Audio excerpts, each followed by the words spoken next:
Good morning, student. In our first lesson, introduction of our constitutions, in that today we are going to study about our developments. Every person is born with some qualities and capabilities, but they are dominant. They develop in a society. We use language to communicate with one another, but we cannot do so at birth.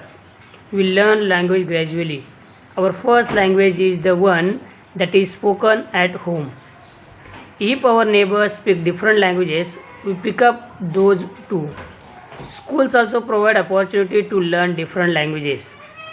We also have the capacity to think independently. For an example, when all the students in a class are given the same topic for an essay, what is it that no two essay are the same?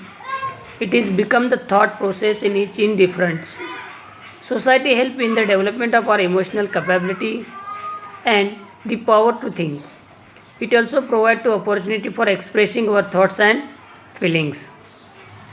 The development of our artistic and other talent also taken place in society.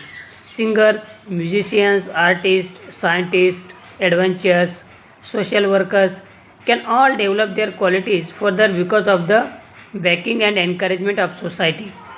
This encouragement is very important. Now see, what is meant by society? Society includes all people, men, women, grown-ups, old peoples, young children. Our families are a part of the society. Society also include different groups, institutions, and organizations.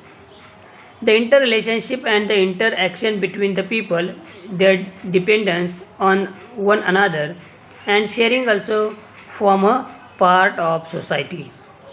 Society is not simply a mob or crowd of people.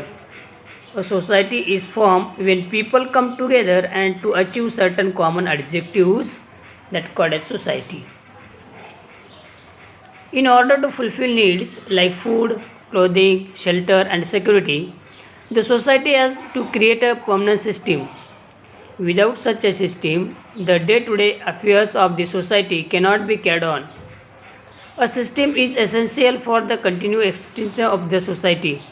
For an example, agriculture is essential to fulfill the need for food. Various institutions must be created to perform all the functions related to agriculture.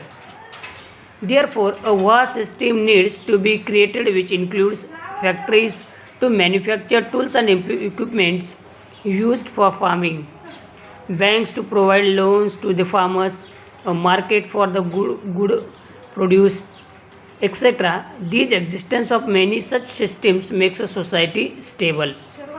In the next chapter, we shall learn about the diversity in the Indian society. So, dear student, next video we will study about the question answers.